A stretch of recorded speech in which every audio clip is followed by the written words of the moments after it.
Hi guys, আমি মৌমিতা আর তোমাদের সকলকে আমার চ্যানেলে অনেক অনেক স্বাগত। তো আজকে চলে এলাম নতুন একটা ভিডিও নিয়ে।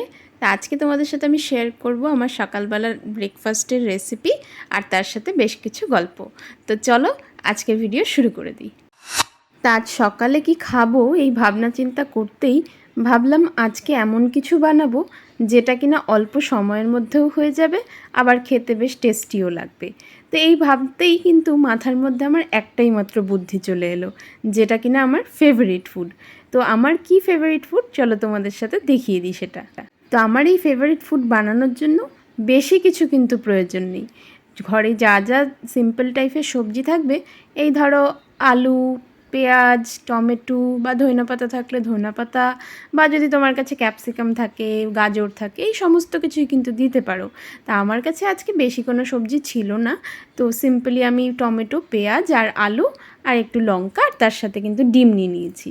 আর আমি বেশিরভাগ সময় চেষ্টা করি যেসব রেসিপিগুলো তোমাদের সাথে আমি শেয়ার করব সেগুলো আমাদের নিত্যদিনে ঘরে থাকে সেরকমই জিনিসপত্র দিয়েই কিন্তু বানানোর, মানে ওই আলাদা করে অনেক কিছু কিনতে হবে বা রেসিপি সেরকম ধরনের কিন্তু আমি খুব একটা তোমাদের সাথে শেয়ার করি না। তো এই রান্নার রেসিপি তো তোমাদের সাথে আমি শেয়ার করছি, তোমরা দেখছোই, তার সাথে সাথে কিন্তু একটা মজাদার ইনসিডেন্ট তোমাদের সাথে শেয়ার করে দিই। তো খুব বেশি দিন আগেরও ঘটনা হবে না, এই ধরো 1.5 মাস থেকে 2 মাস আগের ঘটনা হবে। তো আমি একদিন ভাবলাম নিজে হাতে সজনে ডাঁটার চচ্চড়ি বানাবো, মানে ওই তোমার ওই আলু, বেগুন, একটু মিষ্টি কুমড়া দিয়ে যে একটু হালকা মাখা মাখা করে, একটু সর্ষে দিয়ে যে মাখা মাখা করে, ওই ধরনের একটা চচ্চড়ি করব বলে ভাবনা চিন্তা করেছি, যেটা আমাদের বাড়িতে সচরাচর সবসময়ই বলতে গেলে রান্না হয়।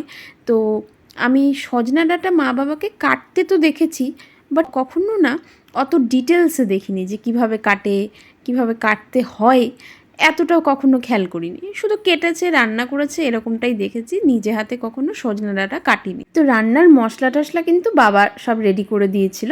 তা আমি ভেবেছিলাম আমি পুরো সজনা ডাঁটা বা আলু যা যা কাটতে হবে, আলু, বেগুন, মিষ্টি কুমড়া, একটু লঙ্কা, এই সমস্ত কিছু আমি নিজে হাতে কেটে তারপর রান্নাটা করব।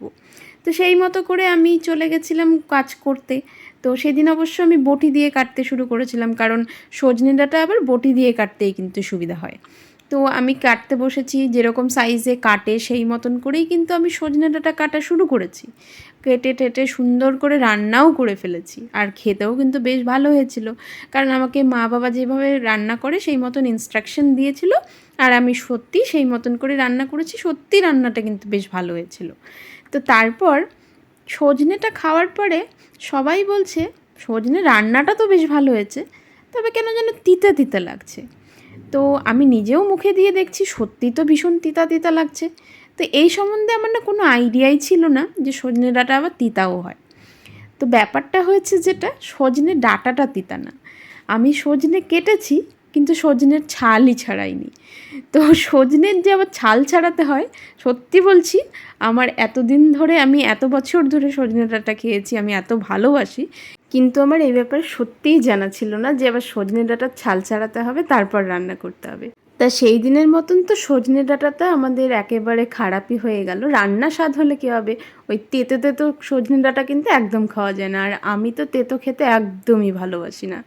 তো এরকম কিন্তু অনেক ইনসিডেন্টই অনেক সময় হয়ে থাকে, যে রান্না করতে যাই একরকমভাবে হয়ে যায় আরেক রকমভাবে। শুধু রান্না কেন, লাইফে অনেক কিছুতেই কিন্তু এরকম হয়ে যায় যে আমরা ভাবি একরকম হয়ে যায় আরেক রকম, বা হয়তো কাজটা অনেক দক্ষতার সাথে, অনেক নিপুণতার সাথে করলেও কোনো একটা জায়গায় গিয়ে একটু কিছু না কিছু ভুল হয়ে যায়।